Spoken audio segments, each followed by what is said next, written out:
DJ Holy Foe. Yo. You're locked into Point 5 Creative Studios, where Africa's stories aren't just told, they're produced. News, politics, entertainment films that move the continent. We bring the truth, the fire, the creativity. Your world, powered by African storytelling. Point 5 Creative Studios. Point 5 Creative Studios. Point 5 Creative Studios. Point 5 Creative Studios. Point 5 Creative Studios.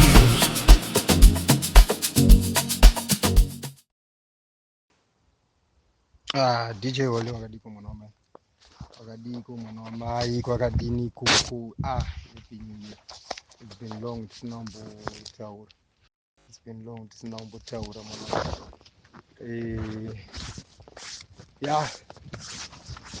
Nyika yedu inoda kushinga. Ndau yakuti ndimbotaurawo mangwanana anopazuva ranhasi. Nokuti vanhu havasi kunzwisisa why muri kuvenga munhu asina chinhu mazimba. Sokuti vanana Cooksman vakusvika pakuti hanzi Chamisa tinomuvengera kuti ane chitsotsi ari kuti hapana constitution to protect. Saka is that a lie? Do we have a constitution in Zimbabwe? Chine constitution here in Zimbabwe? Ndomubvunza ndoda kuti andipindure. Nekuti vese vananhingira vari kuti toda kuprotecta constitution. Ipi constitution yavaroda kuprotecta? Ipi constitution inoda kuprotectwa nhasi yavakatadza kuprotecta kubva pakutanga? Vese vanatimba vanani. That is why President Chamisa vari kuti hamuna constitution so far muZimbabwe. Yaivemo but yakaningirikina yakaitwa hanzi vanoshandisa wedhi iri yakabypasswa.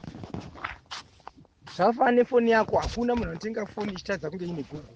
Unotoisa Google but kana ikabypasswa yakutozoisa imwe Google account futi. Ndo zvafanana neconstitution yeZimbabwe yakabypasswa nevakachenjera. Saka Nelson Chamisa ari kuti aiwazve hatisi kuda kutomboya titi toda kuchengetedza constitution nekuti ayo madinga ayo zvavari kutongoita zvepajekerere zvekuti 2030 haisi nyaya yeconstitution kayavari kuda kuchinja. Vari kuda kutoita zvavo zvavari kuda kutora nyika kuisa muhomwe yavo sezvakaitwa naMuseveni. Ndo chete chinhu chiripo paZimbabwe. Saka ana Cooksman ngavatidzikamire. Iye kana asangode zveopposition kangoita zvimwe zvaari kuda kuita.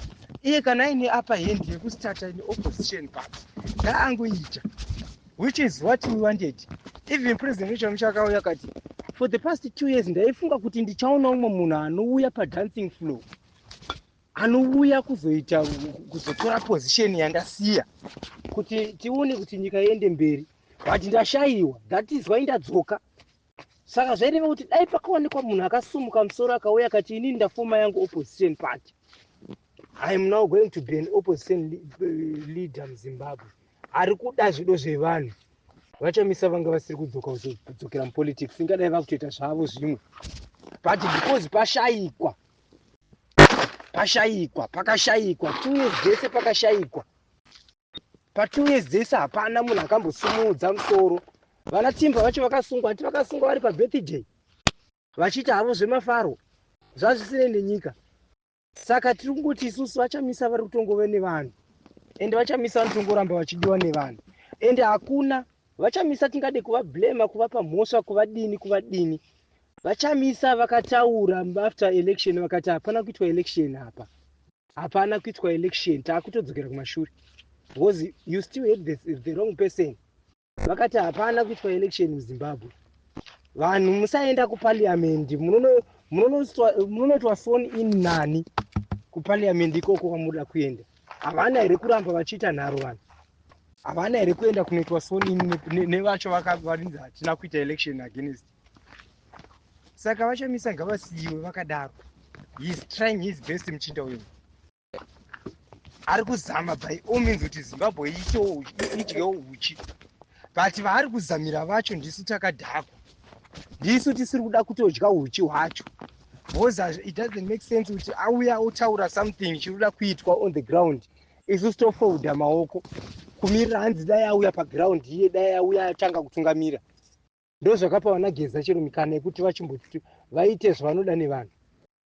Saka timu rakaita sana Cooksman, I like that young man, ane passion, but now mamwe matauriro ake handisi kuti nekuti ndinosapota vachamisa Sterling, kuti ndofarira vachamisa Sterling, but ndinofarira future iri bright. Hapana munhu ari kumbofara nezvinoitwa neZANU-PF totally, hapana kana munhu ari kufara nezvinoitwa neZANU-PF, but it's not a way yekuti isusu hatina plan, hatina option, tinotya, toti uyo asina hake kutya ada kubudikira take naye. Ai ngavaisateka political party vana Cooksman, tione kuti inoenda kupi, tione kuti inosurvive here neZANU-PF, because kana uchida kuona political party yemuZimbabwe kuti iyi political party, unoona nezvainoitwa neZANU-PF, ndopaunoona kuti iyi opposition political party. Saka ndaikumbira kuti vana veZimbabwe isusu ngatizive zvatiri kuda, there is no constitution in Zimbabwe. Not like wakine mine constitution vanhu vaipondwa, munhu obuda pajekerera achiti ropa remese imi rinonaka iri, ukangoenda kuopposition ndosora ndakudya enda kumwa ropa iwe, otosiyiwa otoenda munhu otobva paraniyo yacho abva kuudza kuthreatena vanhu kuti ndokuponda, otosiyiwa oenda otobva paakaungana vanhu. Zvonzi hanzi munyika mune constitution. What constitution are you telling us? Hamuna constitution muZimbabwe, hamuna mutemo muZimbabwe, ndiri kuti hamuna mutemo. Mangosara madictators vari kutonga ivo zvavari kuda chete. Saka ndozviri kunzi navachamisa.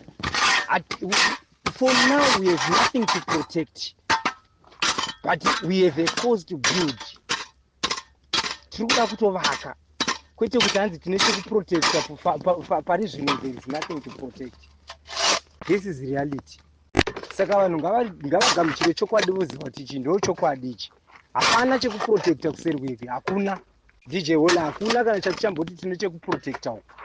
Hatina constitution yatinoda kumiririra. Because zvinhu zvinoitwa neZANU-PF zvese inongozviita vari mumagumbezi mavo, votopasisana vari mumagumbezi mavo, votoenda mberi nezvavari kuda. Is that constitution? Ndo here yamoti constitution yacho yekuti haiuyi kuvanhu kuzoti vanhu we tafunga kuti tivhotere chakati kubva mugaba rimupenyu. That's how they do their things. Kungomuka vakatokudza kuti tane chakati ndo chatatoimplementa, which is why Chamisa ari kuti hakuna constitution yatiri kuda kuti kuprotect. But the more yatiri kuti tiri kuprotecta constitution, tiri kutoenda kunoprotecta futi ivavo vana munangarwa vacho, ndo vanhu vatiri kuda kutonochengetedza. The same people vatiri kuti aiwa vakundikana, patiri kurwira isusu tichiti tiri kuprotecta constitution yani yamunangarwa nachiwenga. Ndokusaka vachamisa vari kuya vachiti aiwa muZimbabwe for now hamuna constitution, for now muZimbabwe hamuna mutemo. Because dai muZimbabwe maiva nemutemo, mutemo uri muZimbabwe ndo ukataura chokwadi chisungwa, ndo mhosva iri muZimbabwe. Mhosva yemuZimbabwe ndeyekuti ukangoona chete wewe kuti apa pashata, apa pasungwa, ufire mujeri. Ukangoona iwewe kuti apa vana vangu vane nzara, kuti vana vako vakangoti dedi tine nzara ngavasungwe vafire mujeri, ndo chete mutemo uri muZimbabwe. Hakuna umwe mutemo uri muZimbabwe watingati muZimbabwe mune mutemo. Saka vanhu ngavatiitire mushe, ngavaadvertise mabhizinesi avo zvakanaka, vari kuti vari muSouth Africa. Kana vafunga ivo kuti Chamisa afeira, totora ka the dancing floor, vodhensa neZANU-PF yacho, tovavhotera voenda kumberi, tovavhotera tobva tavasiya futi vabirwa futi. Ando zvatakamiita Chamisa, takamuvhotera ndisu, ndobva uya akati varume vandivhotera mandivhotera, but that is not what was on the ground. Saka tiri kuita zvinoda kudika kuitwa. Pamwe we didn't need to be pushed kuti tiite zvaitevera. Tisaitofanira kutozopusha kuti agenda yedu isusu ibudirire. watabvotera isusu apinde mupawa but tinotobva tawedzera kutiza totouya kunana South Africa nezambia pedyo tatoti tikanisa handimutrust nekuti haasi politician ari trustworthy. Hatitombodi politician ari trustworthy but tiri kuti nhema dzeZANU-PF nokuti ndiwo ZANU-PF taneta navo. Saka vanhu vemuZimbabwe ngavachitire chii?